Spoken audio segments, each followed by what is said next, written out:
Hello，大家好，我是老唐。今天是加拿大萨省时间2023年6月20号。每天阅读10分钟，好习惯养成。今天是我们间断阅读的第145天。立了这个 flag 之后，其实每次都不止读10分钟。比如说现在的话呢，这本书要想读完的话呢，一周至少要读一章啊，一天至少要读一章以上，然后至少要花半个小时到甚至1个多小时的时间。其实这样的话呢，就挺难继续下去的。各种各样的时间安排，他自己的惰性需要对抗。然后今天在 YouTube 上听了《掌控习惯》这本书的一个简介，里面提到一个两分钟原则，就是开始建立一个习惯的时候，有个两分钟原则。这个习惯的开始呢，不宜太难，比方说可以从每天读一页书开始，而不是说每天要读一章啊，那样会更容易坚持。一旦开始了，这样的话呢，就更容易持续的去投入进去，而不是一上来就立一个很大的 flag，这样不利于这个习惯的坚持。那么废话不多说，接着今天的阅读还是那本英文书，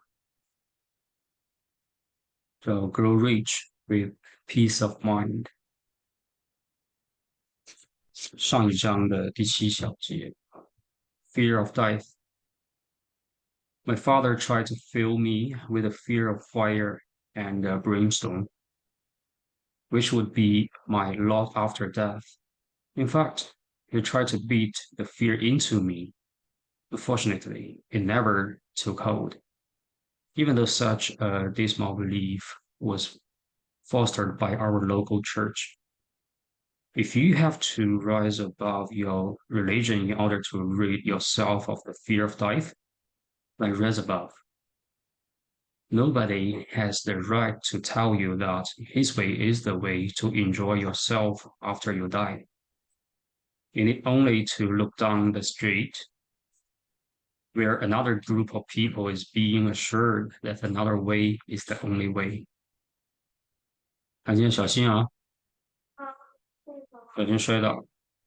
Again, you may believe, as I do, that nothing you do in your lifetime has any effect upon what the life spirit may experience of where it may go after death, and it is still a belief, no more. It is, however, a belief which helps you considerably in living a good, useful, hearty, happy life right now and enjoying every bit of it. 小心，小心，太快了。Stop. As for your being honest and helpful with your fellow man, so that they too may enjoy living. This is part of your peace of mind, part of your success in living. During my entire life, I never have sought anyone's opinion about anything, unless I had reason to believe that another person knew more about the subject than I did. I found many opinions about what happens after death, but I never have found anyone who knew anything about the subject. Shall I fear death that merely because it is unknown? No. I shall remind myself that there are two types of circumstances.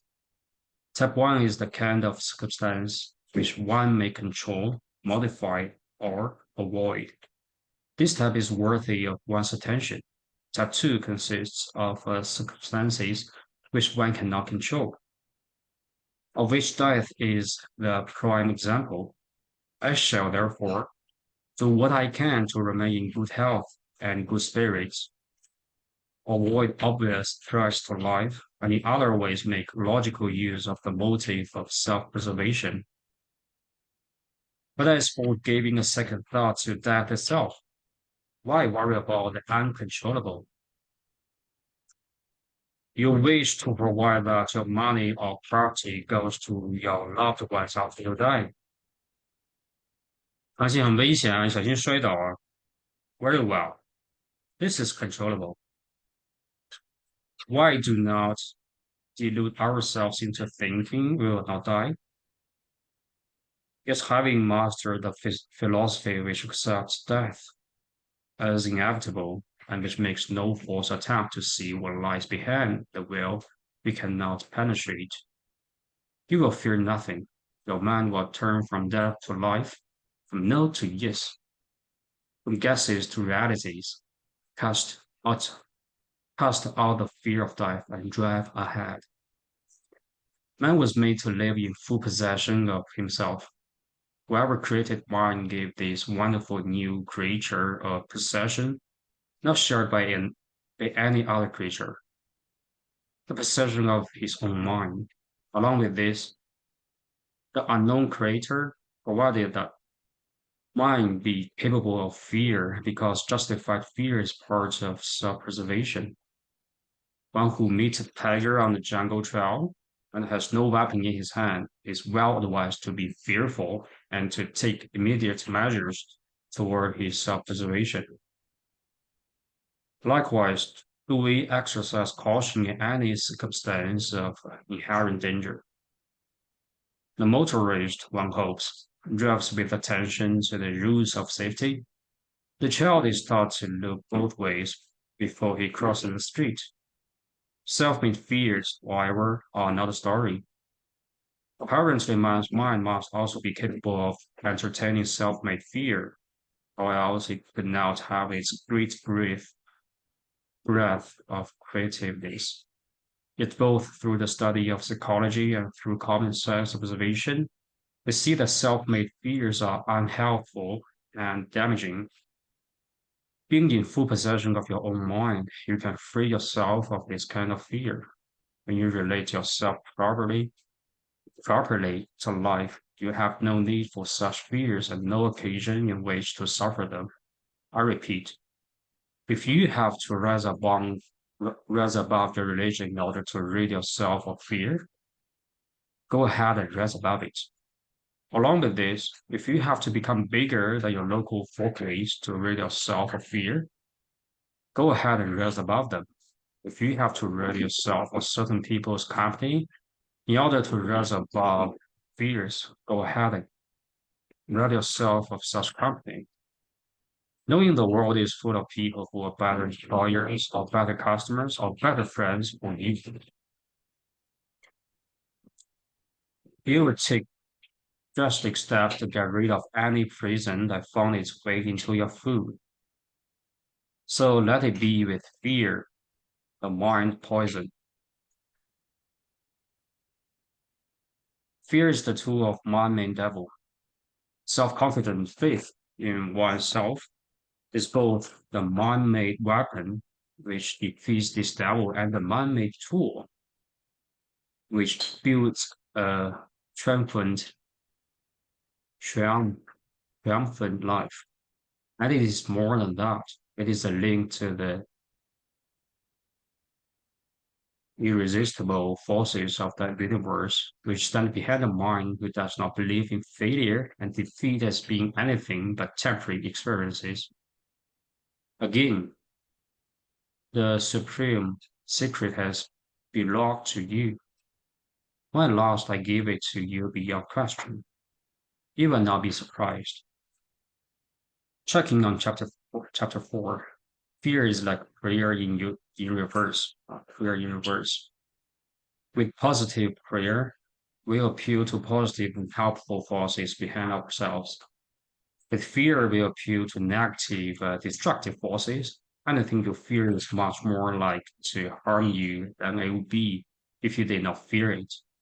This is notably true of fear of poverty, which cancels the courage necessary to leave poverty behind you, no matter how many generations of your family may have endured. The man has limitless power to make a desire come true, to make a beneficial desire come true. The man must work unhampered. Fear of criticism can cripple even a highly intelligent mind. Many successful minds had to overcome obstacles of which we know, but also had to overcome criticism of the damaging wishes which others come true. The most prevalent is a wish we generally would deny having, the wish for ill health, which is founded on the factor of ill health. A long list of alignments arise from a fearful mind which frets itself. Faith is the greatest health sustainer and the greatest healer.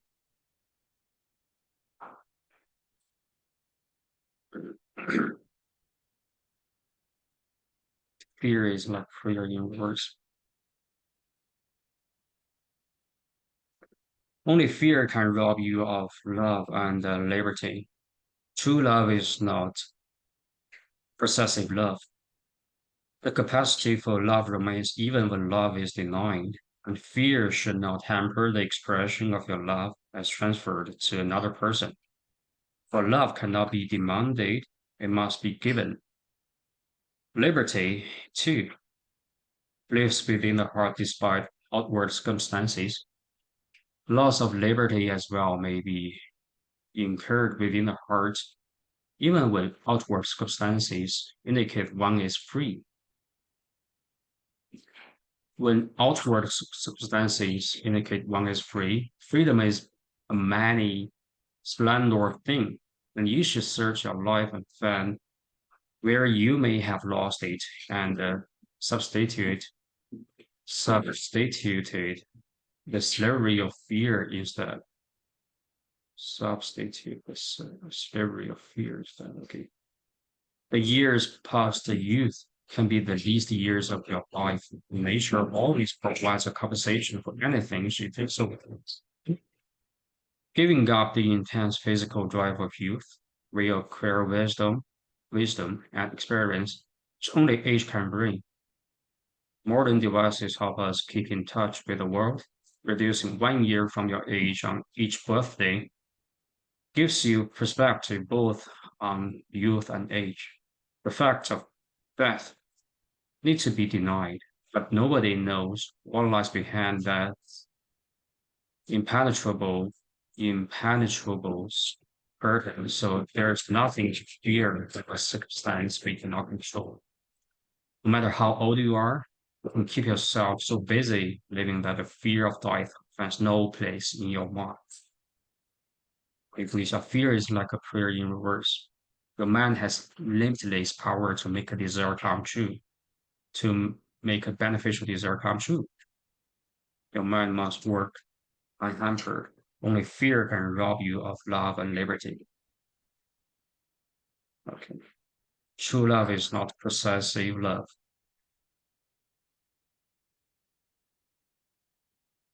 Love cannot be demanded, it must be given. The years past youth can be the best years of our life. Nature always provides a compensation for anything she takes away. 以上就是第4章的全部内容。我们继续阅读第5章。Will you master money or will it master you?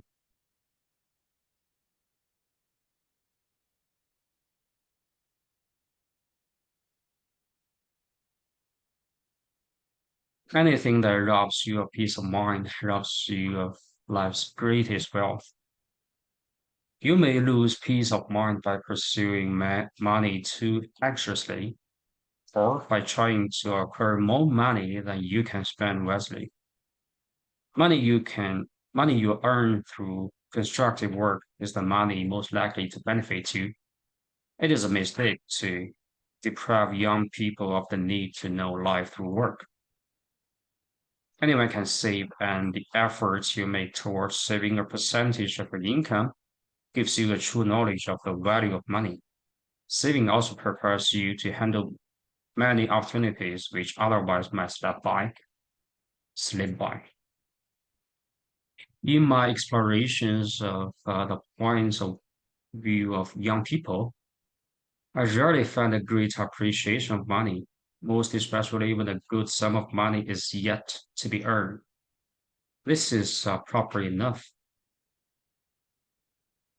A lack of money makes the business of living so difficult, it is very likely to destroy peace of mind. So the young man pursues his money For a good part of his life, he's likely to have no difficulty whatsoever in spending as much as he makes. If he has a family, they help him spend it.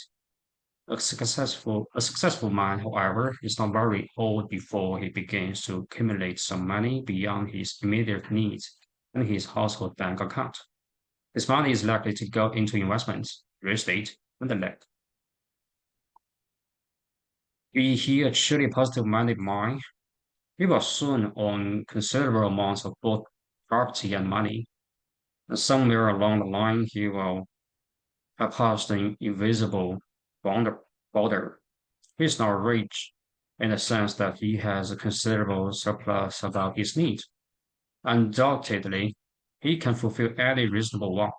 And so, while his financial records show he is rich, his inward and very private records should show he has peace of mind. He will have peace of mind if he has mastered money. He will not if money has mastered him. A man who makes a big splash may be a man who has gone overboard. The big splash is the big show of one's material wealth. I have freely admitted my own weaknesses for making a big splash in the days of my past casket estate, which I was fortunate enough to lose before it permanently harmed me. Not every man is endangered by making a vast show of his wealth. Some seem to thrive on it. Others enter upon such conspicuous display that obviously they have gone overboard. Their souls are drowning in their sea of dollars. Some years ago, a man who had earned several million dollars suddenly went bankrupt. When the lawyers searched his assets, they found a large warehouse filled with valuable antique furniture, magnificent paintings, and the like.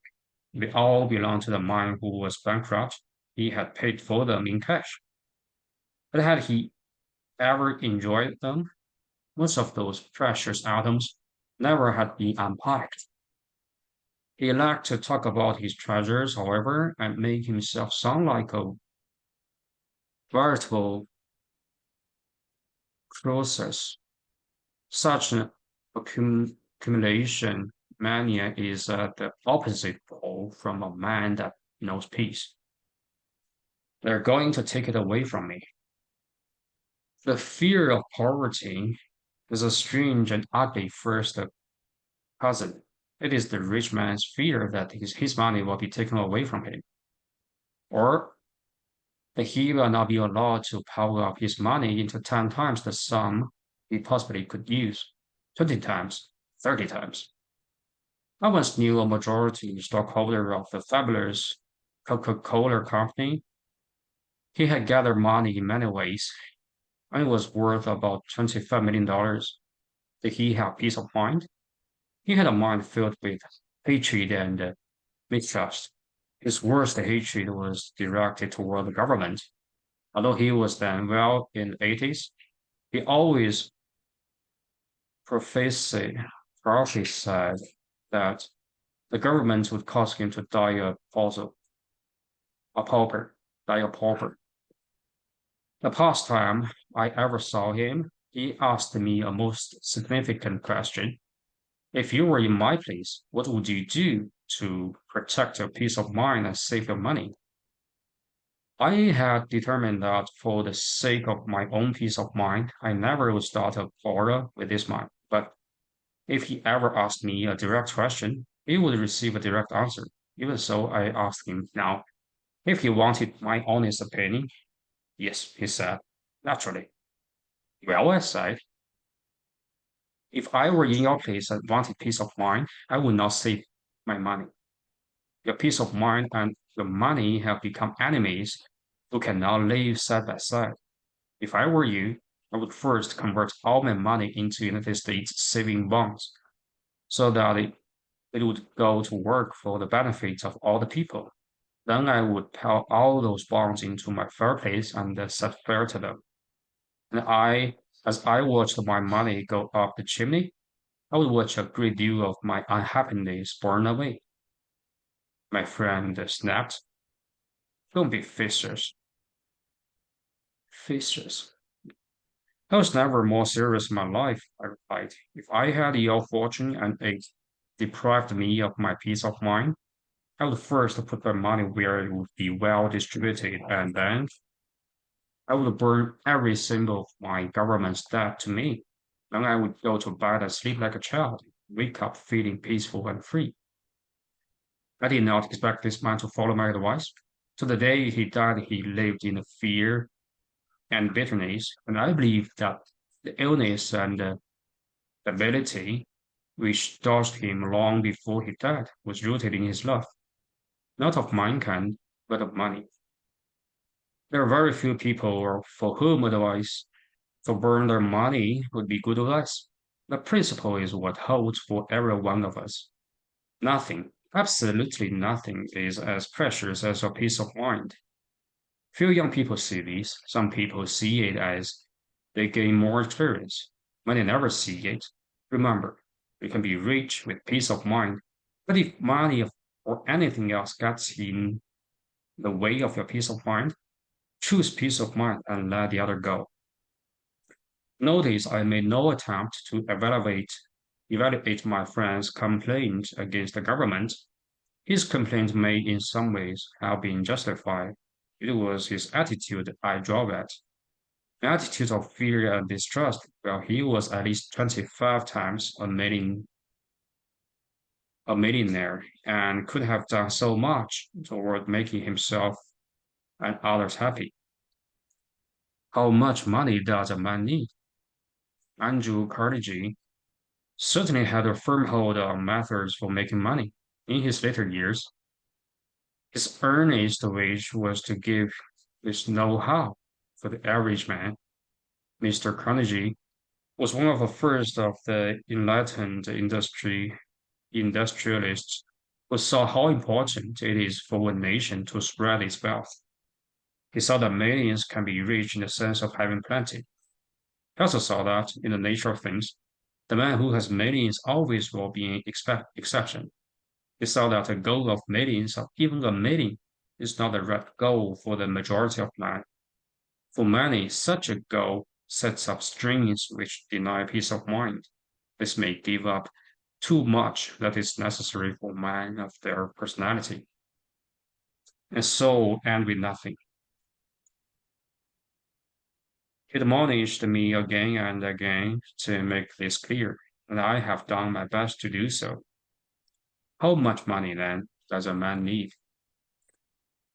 As much as will keep him, as much as will keep him and his loved ones in what he considers solid comfort, along with enough luxury so that he may feel he has tasted the treats of life. Aiming for this and always maintaining his peace of mind, he conditions himself a full use of his self-confident faith.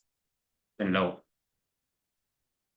out of this conditioning, he often finds a money-making power behind his dreams. For such a man, excess money never will be a curse.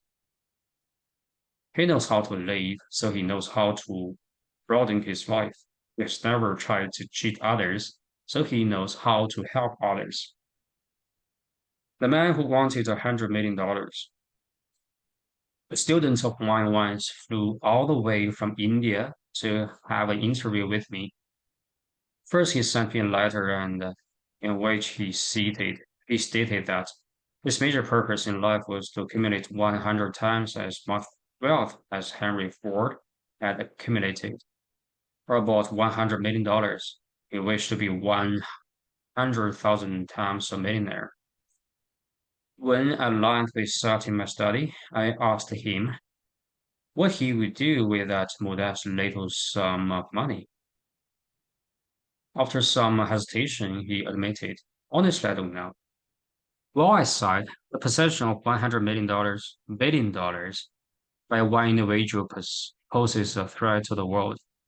But let us put that aside. If you desired to spend the sum in helping the people in India overcome the superstitions and outmoded customs, which have held them in bondage for centuries, I'd have some sympathy with you.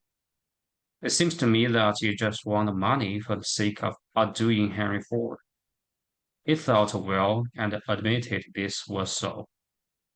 I helped him search himself, and he saw that in using the science of personal achievement, he had in his teeth, taken the bit in his teeth, and was galloping beyond control.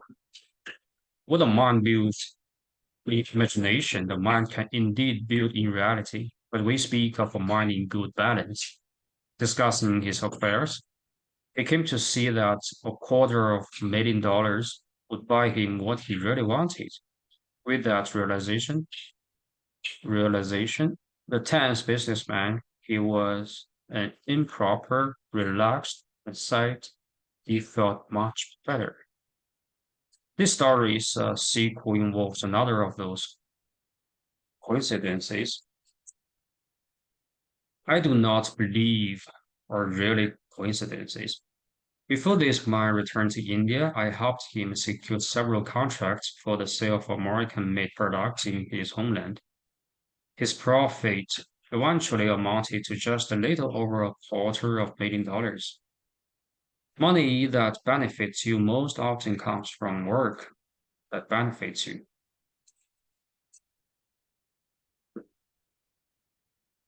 In the last chapter, I planted the idea that one can ensure that his money and property go to persons of his choice when he dies. Unlike death itself, the bequeathing of assets is a controllable circumstance. You're going to make money, and when you do, please be careful that such a bequest does not rob an inheritor of his peace of mind. It's been said, and with reason, that a rich man's son often does not display the ability his father had. I believe that many rich man's sons are robbed of this ability because they inherit their father's money. By and large, the old man worked for his money. His money came to him side by side with the development of his insight, his ability, his knowledge of people, and his knowledge of the world. He was not given riches by his father, he was given riches by his work. Now let us look at the son. All his life, he has lived in the midst of money and the many comforts which money buys. He knows he's going to inherit great amounts of money, assuming that he does have the inherent willingness to work hard. What happens to that willingness? In many cases, it's replaced by a willingness to get something for nothing, and thus he never learns one of the basic lessons of life. Great fortunes or modest fortunes are a blessing only when they're used in good parts to benefit others. No father benefits his son when he robs him of initiative. No testator favors a beneficiary by making it unnecessary for him to work. You may wish to shield your inheritors from the meaningless of poverty. Well and good. Beyond that, do not shield them from life with a wall of money. Let them have the priceless opportunity of building better lives with their own life-taught wisdom, and their own constructive work. In my youth, I worked as a secretary to a wealth lawyer who had two sons somewhat older than myself. This youth attended the University of Virginia. It became my duty to make up for each of them a monthly check for $100 as spending money. In those days, $100 would buy 3 or 4 times what it will today. How I envied those boys. When I had been in business college, learning how to earn my own living, I had often gone hungry because I literally did not have a cent in my pocket. I vividly recall standing in front of a store and longing for some apples, which were pressed six for a dime. And then I went in and saw the storekeeper on the idea of trusting me for the dime until I got through school and began to earn money. Such were my memories as I made all those magnificent monthly checks. By and by, my employer's sons came home with their diplomas. Diplomas. They also come home conditioned to easy living and with little idea of what work is all about. Were they inherently as capable as their father? We shall never know. One of them was put into a good job in a bank his father owned, and another was made manager of one of his father's coal mines. 10 years later, they had completely wrecked their father's fortune and his health as well. I no longer envy anymore, for envy is no part of peace of mind. As I look back, I'm grateful that I had to undergo such experiences as negotiating a 10-cent long-term credit. And I'm grateful that when I began to earn money, my earning power became part of my self-fulfillment. I'm even glad that when I made mistakes and lost money, I had no rich father to see me through. For I found a mighty teacher in adversity. My book, Think and Grow Rich, has been read by perhaps 7 million men and women. In the 20 years since it was published, I have been able to talk to some of these people, and I see that some have used the book to help them become truly rich, but some have used it to help them become rich in money only. It is time to set down one more, the 12 great riches of life. A positive mental attitude, sound physical health, mental health, physical health, harmony in human relationships, freedom from all forms of fear, hope of future achievement, the capacity for faith, the willingness to share one's blessings, a labor of love as an occupation, a labor of love as an occupation, an open mind on all subjects, self-discipline in all circumstances, the capacity to understand others, and sufficient money. There are the riches which can and should go along with peace of mind. Notice I have set money in the last place, and this despite my insisting that it is very difficult to have peace of mind without sufficient money. I set it there because you yourself will automatically give emphasis to money. No and then, therefore, I must remind you to de emphasize it and remember this. Money will buy a great deal, but it will not buy peace of mind. It only will help you find peace of mind. But neither money nor anything else can help you find peace of mind unless you begin the journey from within yourself.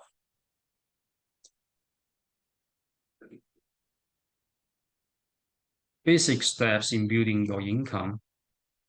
I've been told that it is not good logic to warn people of the dangers of misusing money, when probably they do not have enough money to make them worry about misusing it.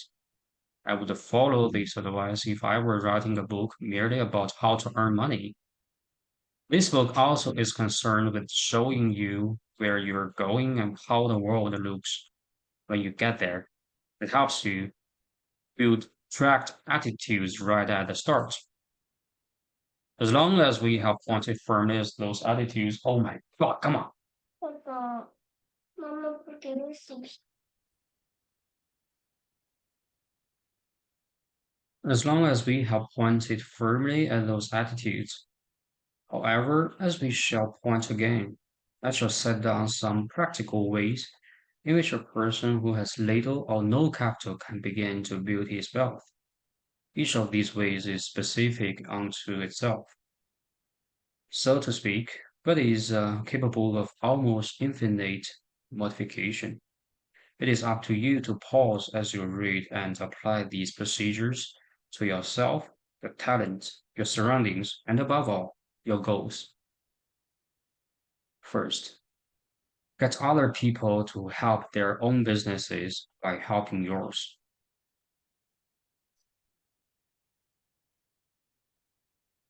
A young life insurance salesman was having trouble in placing policies with heads of families, using this adversity as a springboard. He wondered why he could not sell insurance to the very same mind, not in their role as heads of families, but in their role as businessmen. After all, money taken out of the family budget is money gone, but the business expense offers the opportunity to bring back the expanded sum many times over.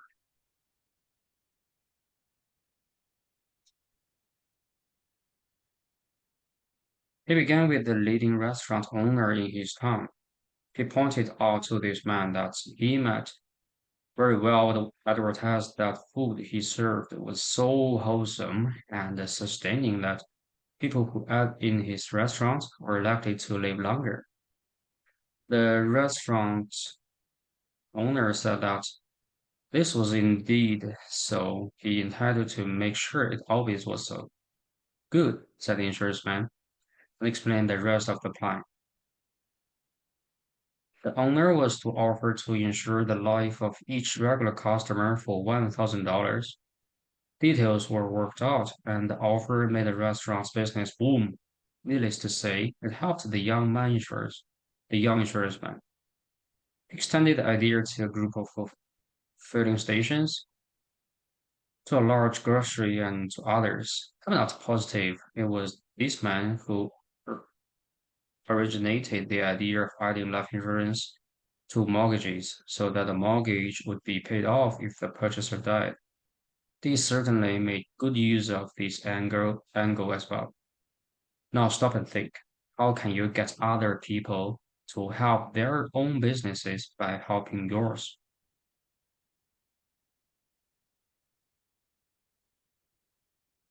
Second, show someone how he can get more for his money. Here we are not talking about setting yourself up as a advisor so that people seek you out to learn how they can get more for their money. We assume that the initiative must be yours. Here's how one man did it. Working at a long salary for a distributor of magazines, he took notice of many different kinds of printing. As with another man I have mentioned in this book, he noticed that many of the printing jobs could have been done with more taste and style. Now this young chap was discovering that most jobs or many can are not done as well as they could be.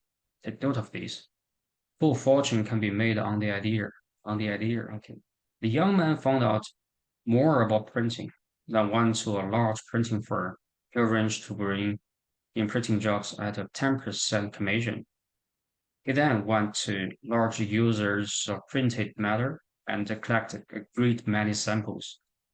When he took home and studied, which he took home and studied, selecting two or three brochures which obviously needed improvement, he arranged with a freelance commercial artist to prepare a sample layout for each, on the promise of a fair fee if the job went through.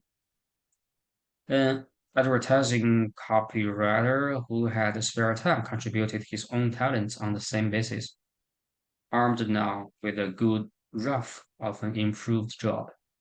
The young man took the brochures to the firms which had issued them and simply showed how much better they could be. Now let us look into some of the practical philosophy at work here. To begin with, the person or company may go on almost forever with some condition or process product that gets by. He may not realize that he is merely getting by, or if he does, he's too busy or too lazy to do anything about it.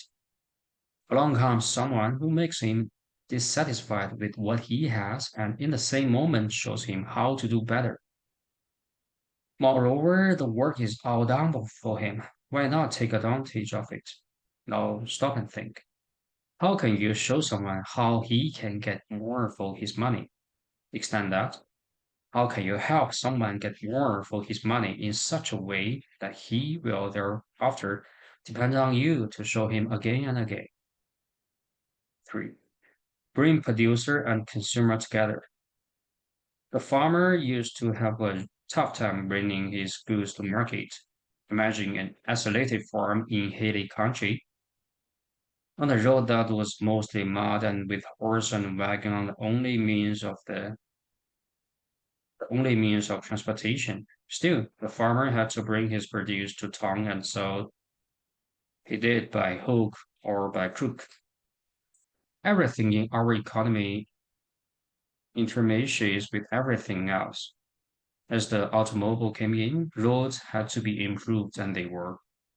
Now the farmer could carry his goods 5 to 10 times the distance he used to and still get home the same night. Soon someone found he could set up marketing centers between towns and draw on increasing car traffic for customers while the farmers were very glad to be continued source of supply. Farmers used to depend on peddlers who came by perhaps twice a year, sometimes on foot with huge packs on their backs. Unrolling his pack on the kitchen table, the peddler would provide the farmer's wife with needles and the like, the farmer with tobacco and fish hooks, and above all, with news, how hungry people used to be for news. The peddlers invariably had more money than the farmers, for they performed the valuable function of bringing producer and consumer together.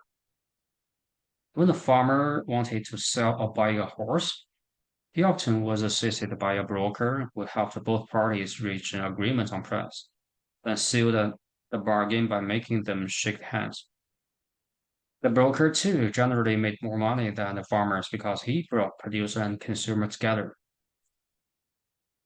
Recently, I read of complaints by shoppers in the Soviet Union. It seems they spend endless hours standing online in front of separate, specialized food stores. Eventually, they may adopt the American idea of bringing many producers and many consumers together in convenient supermarkets. Fortunes have been made in their resolution in merchandising, especially at supermarkets, as their sprawling parking lots have moved into suburbs and even far out into the country. Fringe benefits have come to many property owners who saw how to ride along with the trend. A woman lived alone on 20 pool acres, which had mostly been taken over by scrap pine. At last, she decided to sell the old homestead.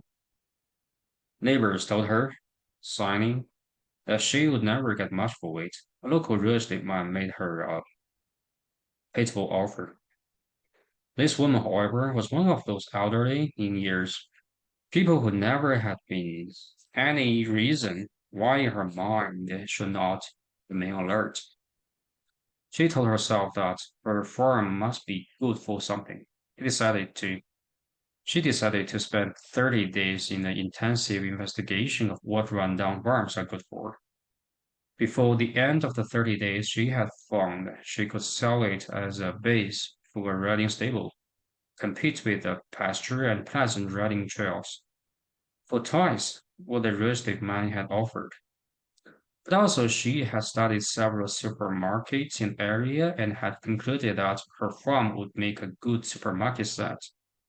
She sold out finally to a supermarket for 5 times what the real estate man had offered. When roads were paved and transportation by automobile became so easy, it was predicted that the mail order house would disappear. After all, why should a person buy from a catalog when he can buy from the store itself? Such firms as Sears, Roebuck, and Montgomery were nevertheless continued to flourish.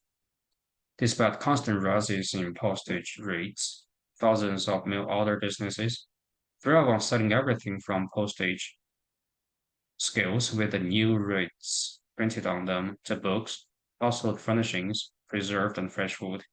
That means equipment for holidays, for hobbies, both supplies. The list is almost endless. Why is this so? Because times may change, but universal needs always continue. Showing a person that he can write his name and address on the order form and drop it into the mail, and he assured of prompt delivery of something he wants, continues to be a good way to bring producer and consumer together. Sometimes the producer sells directly to the consumer. Far more often, the consumer buys from a middleman who assumes retail selling as his special function, or from a manufacturer's representative. Now stop and think. How can you bring producer and consumer together? Some of the money you earn should stay with you. Certainly, we have not exhausted the subject of making money. You may even feel that in giving the subject a once overlatly treatment, I'm not done justice to it. I suggest, however, that you reread the foregoing three items and see in how many ways you can relate yourself to them. They have a great universality,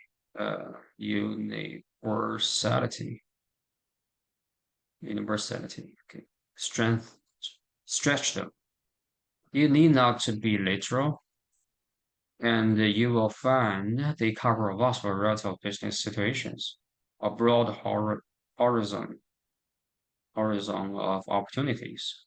No doubt they have not been tapped to any particular craft or skill, since the fields mentioned are illustrative of many others. You will find it an interesting exercise to see how many incidents of your own affairs can be fitted into one or more of the three categories. If you will put aside your own work and see yourself as a consumer, you certainly will fit. We shall touch upon many other principles which help hardworking men make money. We still are talking about money and peace of mind. Nobody who goes too deeply into that can count on having peace of mind. You may have it for a time, but now and again, the doubt comes into your consciousness and you feel you're not quite your own master. Somebody else owns a piece of you.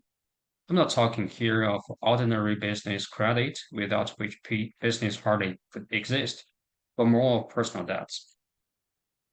Having some money laid away is a means of avoiding the uncertainty and often the embarrassment that goes with incurring a personal debt. But saving does more for you than merely make it possible to spend the money you save. Saving gives you the habit of gauging your money against your needs.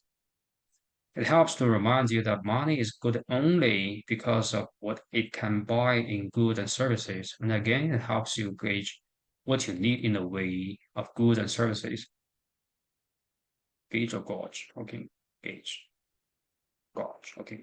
The habit of saving does away with the habit of waste. As saving becomes a need through habit, many a man finds he can live just as well as he did before, in the same salary.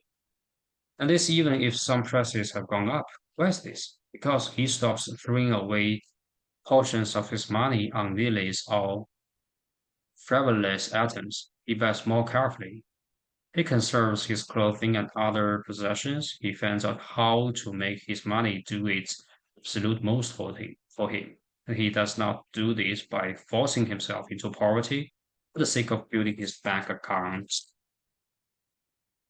He continues to live at his general level and find he can save as well. What should you do with the money you save? There is no single answer that fits everyone. I've seen and heard of good many instances in which small saved sums, in one case as little as $200, were used as investments in small businesses of good promise. Some of these investments paid back many thousand dollars or percent. Of course, you cannot count on these, but bear in mind that an opportunity arose arose, and the person who had saved was able to take advantage of that opportunity without borrowing, without oblig- obligating himself. A young couple had formed the habit of buying on time. They were always in debt. One day, the wife calculated the amount they had paid all the interest and said, "Never again." The couple was about to give a party and needed a new bridge table with full matching chairs. But the wife said they would play bridge sitting on a rug and, and incur no more debts. They called it Turkish bridge and had a hilarious good time. This experience caused them to put aside some friends who seemed unable to entertain without making the show, and cultivate friends who valued friendship more than display, friends who turned out to be far more worth knowing. Also, they began to save 1/10 of their income every day, every week. One day, they went shopping with money in their pockets and found out this great truth of merchandising. Merchants sell for lies when they sell for cash. In addition, the husband felt more relaxed and confident now that he was out of debt and also had a backlog of money. This helped him in his job. He was called in for an interview, during which his employer asked him casually if he saved money in any of the local banks. Just another way of asking, "Do you save money?" The young husband's confident and affirmative answer was the right answer, and he got a promotion, which led to greater things. Saving is an index of character, for it has much to do with a man's sense of purpose and his ability to manage his affairs. I once helped a man start saving, even though he said it was absolutely impossible for him to do. First, we set up a goal. It was the purchase of a handsome sports jacket. A sensible purchase in that he could wear it in his business as well as during leisure hours. The price, which would not buy an equivalent jacket these days, was 24.95 cents. Now I made this fellow sit down every cent he spent for 2 weeks. We went over the list together. The conversation went something like this: "Can you give up 2 packs of cigarettes a week?" "Yes." "Instead of spending 15 cents a day on the shoe shine, will you spend $1 on shoe shining equipment and shine your own shoes and get a better shine for perhaps 2 cents?" "Yes." "Will you spend no more than $1 on your lunch?" "No, I eat with people who like to eat heartily." And I told him about a lunch I had with Henry Ford. I ordered a lobster salad for $3. The billionaire ordered a sandwich and his total bill was 85 cents. Mr. Ford was not an eccentric about economizing. He was just a big enough and peaceful mind to feel he could eat what he wished. The man who could not save now said with determination, "I'll keep my lunch check down to $1. Yes." Well, by saying yes 3 times, you've saved yourself at least $10 a week. $10 a week? He was astonished, then thoughtful. Without my having to oversee the process, he got himself out from under a great many other small money-eating expenses. He found he now lived better in ways that counted, and he saved as well. Whether or not you're short of money, I suggest you fill in a list of your own. Think about expenses you can reduce or eliminate if you really want to. Set down the amounts per week, total them. Think about that total. Ask yourself what that sum could buy for you in 1 week, in 2 weeks, in a month, in a year. This experience is important. Here's a list to point the way. Chapter by chapter, you're growing more and more familiar with the supreme secret. Checking on chapter 5. Chapter 5? Okay. Will you master money or will it master you?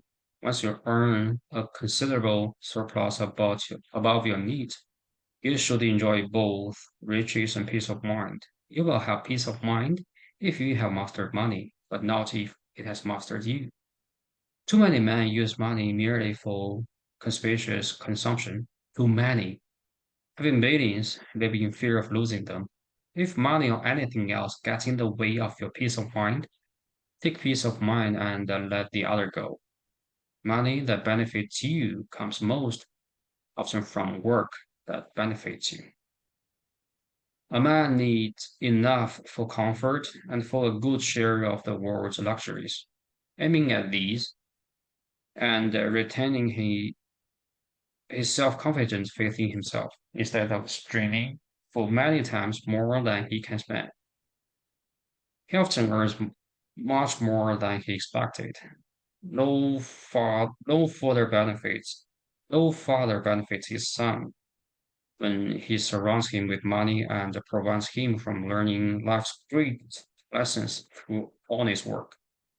Keep your mind on all 12 of the great riches of life and know that your journey toward riches must begin with yourself. Basic steps in building your income.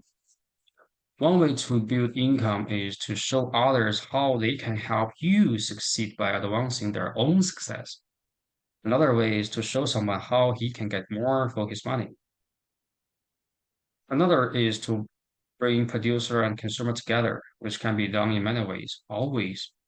Some of the money you earn should stay with you. That can rob you of peace of mind. Saving is a habit which gives you many benefits besides money in the bank. How to start yourself in the saving habit. Almost anyone who is short of money can stop the drain of small unnecessary spending. Doing this, you often find better and more interesting ways to enjoy life. You can live as well as before because you augment your ability to handle money. The ability to save is a good index of character, and employers know it. Make a list of every cent you spend on certain items, and you will open your eyes to the total you spend. A total wage can be saved toward purchases which hitherto have seemed behind your means or kept as a means of taking advantage of low prices or investment opportunities.